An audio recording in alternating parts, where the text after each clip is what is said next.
Good day, ladies, gentlemen, and all else. You all know why we're here. Gorillaz have officially released Season 1 of the Song Machine, and I'm here to review it. For the tracks that I have already gone over previously on the channel, I'll mostly go over them briefly to avoid repeating myself. If any of my thoughts on them have changed, or if there is anything I want to add, I'll do so. Here we are with Gorillaz' 7th studio album, Song Machine Season 1, Strange Times. This is more of a compilation album that got its start somewhere in October of last year when the band recorded Momentary Bliss with no set plan of where things were gonna go.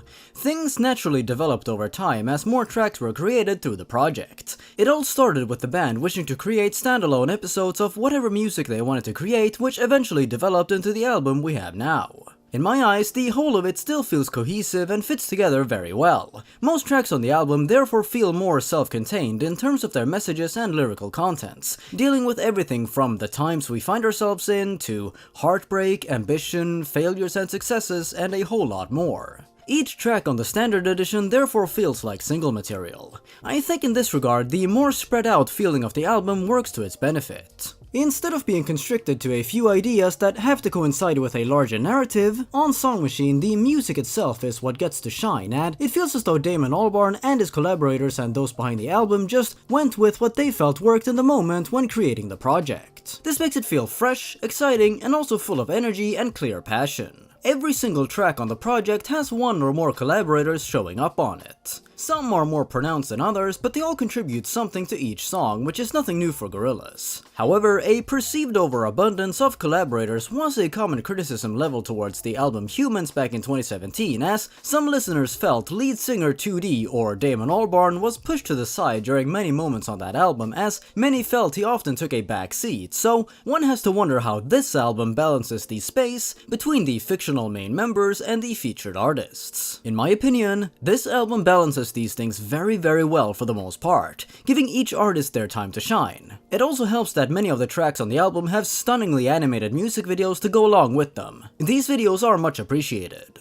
Let's go through each track one by one as I go over my own subjective interpretations of the lyrics and themes of them. I could be wrong on these things, and if you have a different interpretation of what the songs are about, that's totally fine with me. Also, make sure you go check out the lyrics and fan contributions on their meanings on Genius.com. They helped form a lot of my thoughts on these lyrics, so I'm giving credit where credit is due. The album opens up with Strange Times, which is also the name given to the entirety of Season 1 of the Song Machine because these are indeed strange times to be alive. This track seemingly delves into the realities of living today in 2020, hinting and poking at several timely references such as the worldwide pandemic and the concerning situation in Belarus. Robert Smith delivers an incredible chorus as the track builds and builds until it goes off near its middle. Once the beat drops, it feels earned and compelling. Smith takes on the role of the moon spinning around Earth, impressed that the sun still rises and life goes on despite the world being in such turmoil. Perhaps now that the public have been able to truly stop and observe different parts of the world through social media, they have come to realize that a lot of the pressing issues of the now have always been there, just under the surface as they may not have been paying attention before. It is a strong start to the album that seems to address our current times through powerful music.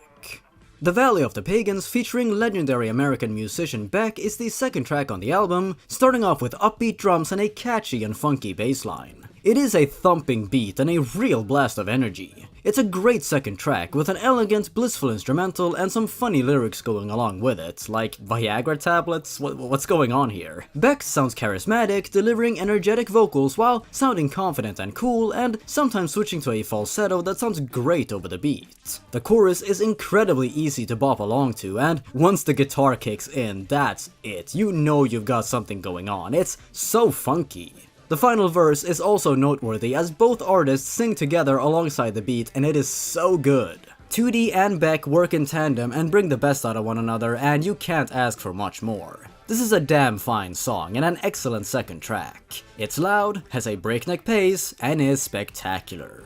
The lyrics of the song are seemingly about celebrities and how the image one creates has to be perfect, but it's obviously not real, and this fame is often fleeting once one's battery life goes out. And so, this beautiful valley is nothing but an illusion.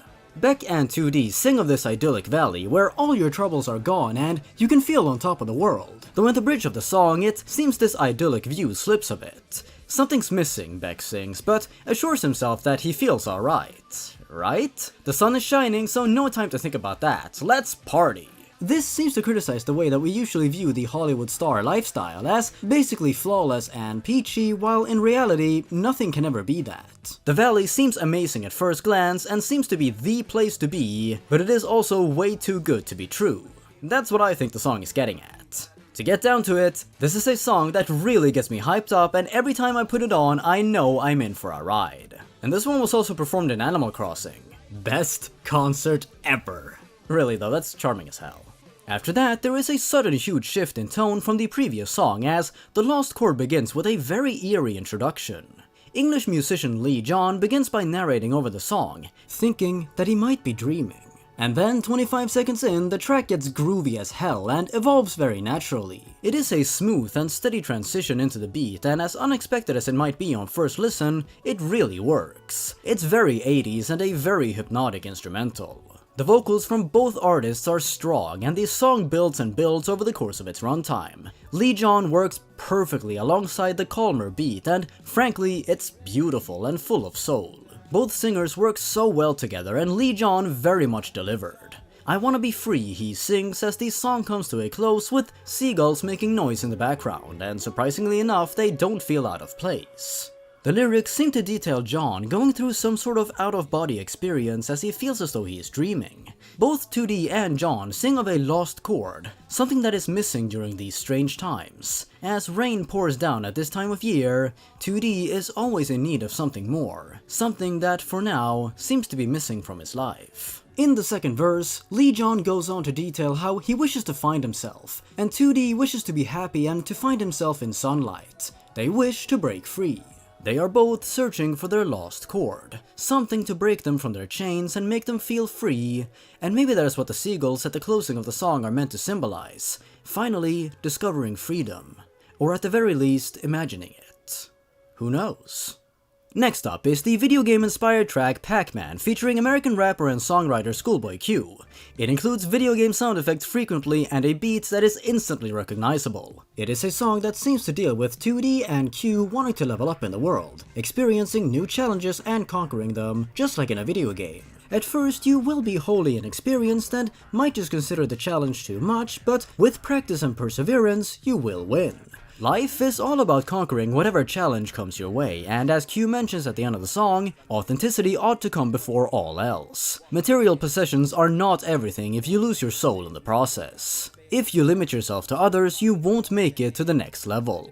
Pac-Man is one of my favorite songs on the record just because of how upbeat and smooth it is. It's awesome, and I gotta say, I didn't expect the transition from the lost chord to this one to work as well as it does. 2D and Q really deliver, and the beat is just incredible. It's one of the strongest on the record, and the verses here get stuck in my head all the time. I personally love how the song starts in a really sleek way, then slows down for a bit, takes a few moments, builds up and picks up, before then winding down again as the song grows all the more reflective as it goes on. The drums sound great, the little details in the mix add so much, and overall, the song is excellent. Perfectly paying tribute to the video game the song title is based on. Next up is Chalk Tablet Towers, which is an interesting title. This is a fun little tune where in the chorus, 2D talks about things he wishes to do. The song features American singer-songwriter St. Vincent, who delivers some fun, bright backing vocals that go well over the quirky beat. There are also some cool vocal effects added on top of 2D's voice that add some flavor to the performance. I appreciate the synth lead during the outro, which to me sounds like something out of an old Genesis game. Now, St. Vincent's efforts are mostly restricted to backing vocals that contribute well to the song, but I think some will find this more understated collaboration a bit underwhelming, which I do get. Maybe there could have been something more there. Chalk Tablet Towers is a pleasant track. It's not my favorite on the album, and I needed some more time with this one, but the more I heard of it, the more I started enjoying it. The chorus sounds very sarcastic and almost despondent in a way, as 2D and St. Vincent wish to let loose and just give up at whatever party or setting they have found themselves at. The verses seem to detail 2D wanting to be with whomever or whatever he is singing to, and after being away from them for a long time, he wishes to do whatever it takes to reunite with them for better or for worse, while wondering and hoping that the one he is singing to will still be there once he returns, or if they will have left and therefore left the singer alone. The more uncertain lyrics definitely clash with the cheery instrumental. The lyrics could be referring to a person or an addictive substance, or perhaps both. It could be about the feelings one experiences after being withdrawn from someone or something important to them, and how they are desperate to then reunite. It is an interesting song, and while not my favorite in the tracklist, I do enjoy it quite a bit. The Pink Phantom, which is up next, is absolutely beautiful. Not only is it dramatic and very emotional, but each artist puts their all into it and all delivers something truly special. I still stand by the fact that Black's performance on the song holds up. Some will disagree with this, and that's cool. However, I very much enjoy it, and I think it contributes well to the themes the song tackles, of dealing with a lost relationship that is now nothing more than a phantom, and asking questions about whether one moves on or tries again. Elton John is truly the star of this track, really stealing the show, as each verse the man delivers is out of this world. His recognizable voice lends itself well to this powerful ballad about love and heartbreak, and makes it difficult not to get emotionally affected. I love the way this track breaks boundaries and brings very different styles together. It is a song which I will come back to many times in the future. Elton's performance gets me every time, it is so powerful. It's one of my favorites. Next up, Aries, featuring New Order's Peter Hook on bass and English producer, singer and drummer Georgia on drums. This is a beautiful throwback tune, heavily inspired by New Order. That is also perfect traveling music, as 2D takes center stage here, singing about observing the world and wanting to reunite with someone important to him, as otherwise he feels so very isolated and alone, but still feeling unsure of himself. However, he can't take the isolation forever. He wishes things to remain uncomplicated and light-hearted, and wishes not to calm down, because then he is silenced, and in the explosive chorus, it seems as though the high that he finds himself experiencing reaches its emotional peak, as he can feel himself falling once more, which is always the inevitable conclusion to a high, as the song then comes to a close on a rather uncertain note. Despite the bittersweet nature of the lyrics, the song itself is graceful and everything comes together splendidly. Everything about this track works. From vocals to the arcade-like sounds, the stuttering drums, I enjoy it immensely.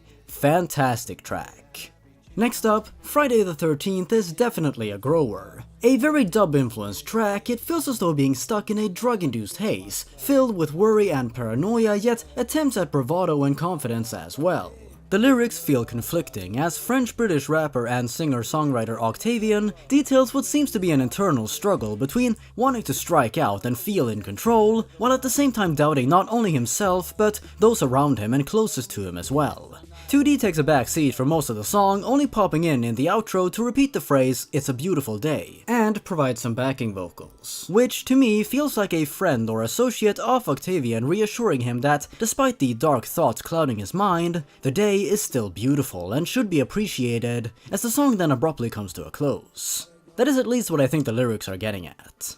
Instrumentally, it goes in several unexpected directions and takes a while to get used to. I think at first, one needs to be in the right mindset to listen to it, but over time, I have grown to really appreciate this track a lot more for what it is, and now I think it is a great track to vibe to. For example, I love the horns in the background, and the more I listen to the song, the more I find to enjoy. It takes a few listens, and while it is not my favorite song on the album, once it clicked for me, it really did. I have had similar experiences with a lot of other Gorillaz songs in the past. I definitely believe that something similar has occurred here. At first, I didn't really like Friday the 13th, but it has really grown on me, and as of now, I find it to be really gripping. It's funny how that works out.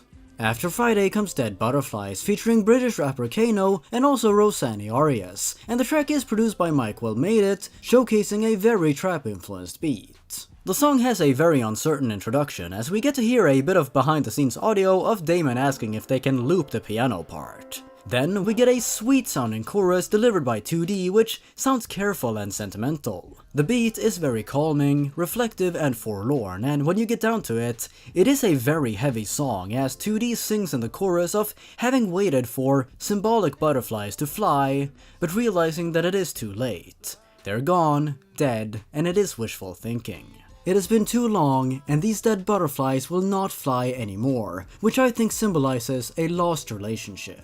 "There's nothing in this world for me" is a line that hits especially hard, as it seems the singer has given up on this past relationship due to his grief, even though it is extremely difficult.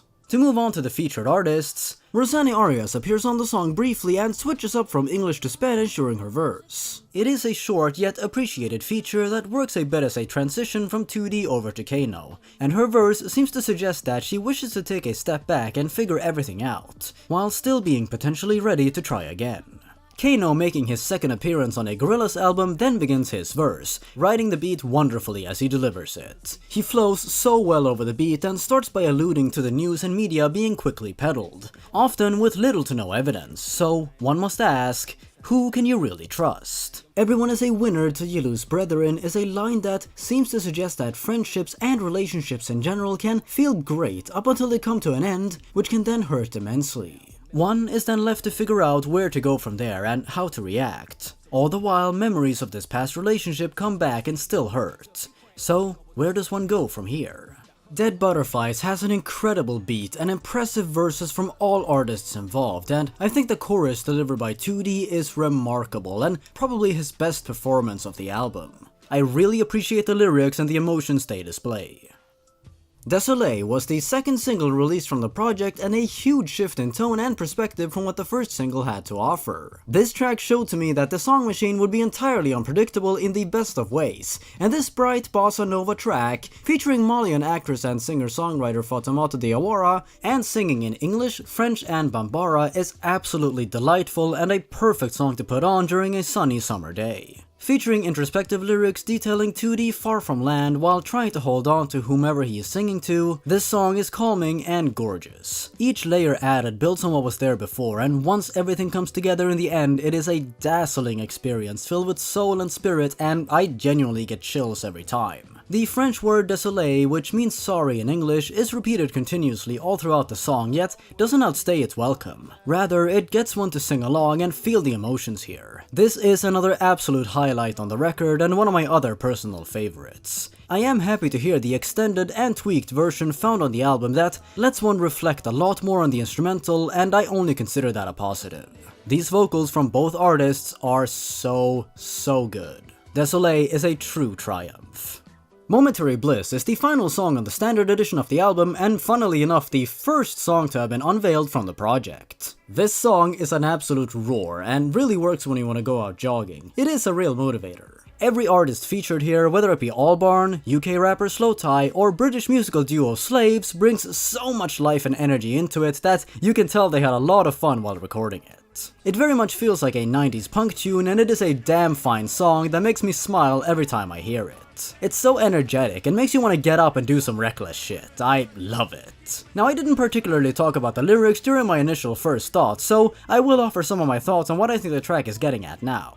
I think what Momentary Bliss boils down to is simply this. In our lives, we often focus on trying to find those special moments where we feel content for a short while before we return back to our mundane, boring lives. This song challenges this notion by saying that we, as people, can do so much better than that. Slowthai shows up to offer his thoughts on what I perceive to be the music industry as a whole, but could of course be applied to any industry. You want to claim that you're special and important and all that, right? Put the work in, be yourself even when things get tough, and hopefully you'll reach success that way. The chorus then comes around, which I think gets at the fact that in life, things won't always be perfect. Just as light bulbs will sometimes falter, they don't always shine without fault, and eventually they give out. You deserve more than mundanity, and you deserve to be yourself. I then believe that 2D's verse pushes this idea further of folks in the industry who may not be authentic. You are on all the posters, but is that truly you? Okay, sure, you need to get paid somehow, but to do so, a lot of people seem to need to change and sell out when they could be doing so much better by being their own selves. Instead of chasing money and doing what everyone else is doing, you could be doing better. Because no one is perfect. At least that is what I think the track is getting at with its lyrics. I think this track is all about being your best self and not worrying too much about what the industry or other people think of you, expressed in a lively and rebellious way in order to find more moments of, well, bliss. What an ending to the standard edition. It's one of the best songs here, which is saying a lot since every track is really enjoyable in my opinion. Now we move on to the deluxe tracks. The deluxe edition kicks off with the 7-minute track Opium, and immediately the instrumental is hypnotic as hell. You can tell 1 minute in that this is gonna be something else, as the synth keeps building and building and the beat starts getting more and more chaotic. From first listen, I really enjoyed this and found the way the song kept building and building in the beginning very compelling. I've seen some say that they feel the intro takes a little too long to get going, but personally I do not have that much of an issue with the runtime. I find the way the song builds suspense to the point of being almost unbearable really quite something, though yeah, having it be a 7-minute track means one really has to commit to it. Even though I adore this track, I sometimes do skip it because yeah, it requires a lot, being 7 minutes and all. Johnny Venus from American hip-hop duo Earth Gang finally comes in after 2 minutes of build-up and makes the whole track sound absolutely frantic and even slightly terrifying for a few moments as one wonders what is about to go down. Suddenly, everything falls away, which I was not expecting at first, but it works and Johnny is perfect on the beat here. 2D comes in a while later and the vocals coupled together with the beat are out of this world as Johnny comes in again with so much energy. Dr. Dot from Earth Gang then has his own verse before 2D sings once more and then that's that. This 7-minute track is an accomplishment and I loved it. It is very addicting and another banger with so many small details and layers that add so much to the steadily evolving beat. The piano coming in near the end is much appreciated. It is so good. What a song. An absolutely fantastic experience and one that transports you to a different place entirely. Lyrically, Johnny begins by telling the listener that he has been cooped up for a while, but knows that eventually he'll be able to get out because in time, the page will turn and a new chapter will begin, as trouble doesn't last forever. Could this be referring to the current times perhaps? In the chorus, he seems to encourage the listener to not give up during hard times, but to keep trying, which is then reiterated upon in his second verse. Johnny is not stopping. People have tried to kill him and to end him, but all have failed. And he lets this inspire him. He then gets into talking about a story he's been through where he met a woman on the side of the road who gave him advice and optimism. She told him to not try and bring others down, but to bring yourself up instead, which is a hopeful sentiment to go by. 2D's verse and bridge talks about how nowadays we seem closer than ever despite all that is going on. We all seem to want change and want hope, as the light hopefully shines upon us. Dr. Dot's verse is harder to pinpoint, but the man has too been inside for a long time. However, he does not wish for this to bring him down. He seems to be searching for positivity and a feeling he searched for his whole life, which, too, seems to give him hope. That's my current interpretation of the lyrics at least. After that comes the song Simplicity, where American musician Joan as Policewoman opens up the track with a beat which has a bit of a tropical vibe to it. When I hear this song, I see a sunny beach in front of me where one sits in the sun with a drink in their hand. Simplicity is a fitting title for the song as it makes one imagine simple times and relaxation. It is definitely a song that is more on the calm side and a bit like 5 Whales in a Dream from the Humans Super Deluxe Edition. This is definitely a fitting bonus track as it doesn't really do anything all too crazy or out there, it is just more of a relaxed song to put on when you just want to take it easy. I think it is my least favorite song on the record, but by no means bad. Just a song that is there and then gone in my opinion, and I can see why it is only a bonus. It seems to me at least that the song and some of the lyrics in it were simply made up on the spot, as it seems that Joan and the rest of the band just went with the flow for this one. That is not a bad thing, as having a more natural and easygoing collaborative flow can work really well sometimes and give insight into how a lot of music is made with feeling, especially how you feel in the moment. To me, the lyrics seem to simply be about taking it easy without a care in the world. Overall, it is an okay song, and while I do appreciate the more laid-back and less structured attitude of this one, it is one of the weaker tracks on the album in my opinion. Not bad at all, just alright. Next up is Severed Head, featuring American rapper Goldlink and New Zealand psychedelic rock band Unknown Mortal Orchestra, which was a song that at first listen I had no idea what to think of. The beat itself is very disorienting, but I will have to say that the refrain of Severed Head over the course of the song adds a lot to it. It makes the mood feel dismal in a way. There is an interesting intro on this track as it really builds a mood, and Goldlink coming in after 1 minute delivers the first verse, confused and uncertain of his current predicament. The lyrics seem to suggest that the man is questioning himself, questioning his career up to this point and all of the things he could have done if he could turn back time. He feels that his body is gone, and while his body seemingly goes through the motions, he asks where his heart and mind should go. It is a good honest verse about fame and self-doubt, and I find his uncertain performance to be strong at conveying what the verse seems to be about. 2D then comes in, sounding very much under the influence, and delivers quite the abstract verse that I'm still wrapping my head around, where he, among other things, details himself on a speeding train sticking his head out as it promptly becomes severed. I'm not sure what this is signifying. Perhaps that he feels his mind is gone after speeding through a lot in life. Ruben Nielsen then performs the third verse, which is quite heavy to say the least. Ruben seems to talk with someone close to him, worried that the condition that they're in has worsened after what the doctors have told him. He wants more time with this person and is extremely anxious about losing them, feeling that it might be around the corner, and if they will soon be gone, how much time does he himself have left? Goldlink then handles the outro, where he seems to suggest that life is nice and we all die one day. It doesn't really need to be more complicated than that when you get down to it, right?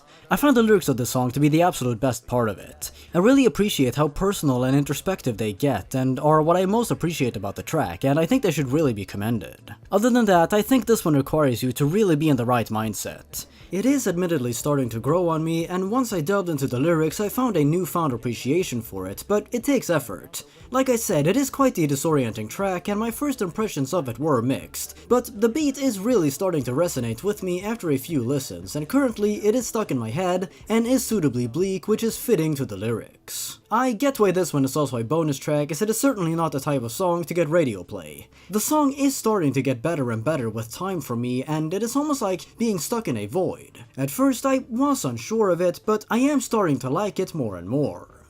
With Love to an X comes next, featuring South African musician Moonchild Sanelli, who delivers a really good performance and goes well over the beat of this one, delivering some catchy verses. What I think this track does best is build quite the foreboding and dark atmosphere. 1 minute in, the song really starts to find itself, with strange chimes and bells going off complementing the rest of the music, and 2 minutes in, we find out where the song is going as it pays off with a driving and grand brass section, rising in action, before coming to a close soon after. I would have personally liked if this section carried on for a little longer, which I think would have made things resonate even more. I think the song ends a little too quickly. Other than that, the tone of this track is great. Like I said, really atmospheric. The lyrics seem to detail Moonchild talking about how those who doubted her in the past were wrong. When she first began, those around her seemed to tell her that her sights were set too high. Despite that, she has reached success so far, and therefore those who discounted her in the past, especially her previous romantic partners who only brought her down, now want to get back in her life. Moonchild seems to brush these things off though by doing her own thing and remaining unbothered. The bridge utilizes an almost demon-like low-pitched effect on Moonchild's voice, which further contributes to the dark aura, and the more I listen to the song, the more it grows on me. I would have definitely liked for it to go on for a little longer, but I find the lyrics catchy and the feeling of the song to be its best quality. MLS, which is the song that comes next, wastes no time getting right into the action with a swift and rather turbulent beat. The song features American rapper JPEG Mafia and Japanese rock band Chai, which at first glance is a very interesting combination. The beat is bright and colorful, and this alongside Opium are my two favorite deluxe tracks. Sometimes I think I might even like this one more. Chai work really well with a playful beat and deliver some funny vocals about super Gorillaz and the like, and Peggy sounds really confident riding the beat and elevates the song to another level. This one really puts me in a good mood, and even reminds me a lot of the band's Phase 1 material, with the weird sounds near the end and the terrifying distorted laughing. Peggy talks about rappers and artists who he considers inferior and talentless, and how he is not like that. All the while, music labels try to screw him over, but the guy won't be bothered. He knows he's good, and he wishes people would try him, but everyone seems too scared to do it. His second verse is even better, as he details how he is viewing things through a positive lens, before going on to criticize the industry and rappers in it who waste their money and who are completely untalented. Peggy affirms that he will never be like that, and therefore will remain successful for a long time, until he ends up in his casket. MLS is quite possibly my favorite deluxe track, and two very different styles coming together, but working out really well. The album finishes off with laughter as the late iconic drummer Tony Allen and British rapper and songwriter Skepta come together on the track How Far, Allen with his masterful drumming and Skepta with energetic, lengthy rap verses. The track was released early as a tribute to Allen after his sudden passing, which was a very touching thing to do, and this track is a great way to finish off the record. Skepta truly delivers here with some extremely impactful verses, and the beat is suitably dark, which feels straight out of Demon Days. The lyrics themselves, delivered primarily by Skepta, touch on what seems to be a message of staying true to your roots even after reaching success. Never forget where you are from, even when you reach stardom, and make sure you don't let negativity influence and consume you. With fame comes new worries, and Skepta wishes to look past petty beefs and focus on positivity and the joys of life. Negativity is irrelevant, as he says. As the man makes his way through life, he makes sure to do things his way and take what is his, while keeping to himself and staying true to that message, of staying true to where he comes from. Be aware of who you keep in your company as you succeed in life, as you never know if someone will want to take advantage of you. And be aware that things will get tough, but that you can get through it as long as you stay true to yourself. The world is a crazy place and tough sometimes, but what one needs to do is open their eyes and see life for what it is. Tony Allen appears in a bridge on the track, speaking in Yoruba, before Skepta finishes off the song and album by once again reiterating the chorus, as Tony Allen's laughter then brings the project to a close on a moving note when one remembers his recent passing, but in a way it is also inspiring. You remember the good times and the laughter and joy the man brought to the world. And then, that's the full album. All things considered, this album is a damn fine experience, and I am blown away by it. Each song is different, but all of them work so well together. Strange Times works perfectly as a compilation album, making each song its own thing. This to me is a strong 9 out of 10 album as of now, in my opinion, and arguably some of Gorillaz' best material since Plastic Beach. I'm not kidding. Every featured artist brings their A-game to create a project that is extremely enjoyable to the listener. Despite some underwhelming bonus tracks and some that take a little longer to get used to, this is genuinely an album that I am extremely happy with, and these are songs that I will be returning to many times in the future. The album tries out different styles, themes and ideas, all coming together to deliver a diverse selection of music, and altogether, I find the album to be fantastic, and some of these tracks are some of the best material Gorillaz have ever produced. That is my review and analysis of Gorillaz Song Machine Season 1 Strange Times. What a long title. On to Season 2, huh? I hope you enjoyed the album as much as I did. And hey, if you disagree with my opinions, that's totally cool as well. Thank you so much for listening to my review and analysis. I'm gonna go take it easy for now. With that said though, I certainly hope you enjoyed this video. Thanks for watching everyone. Stay awesome. Goodbye.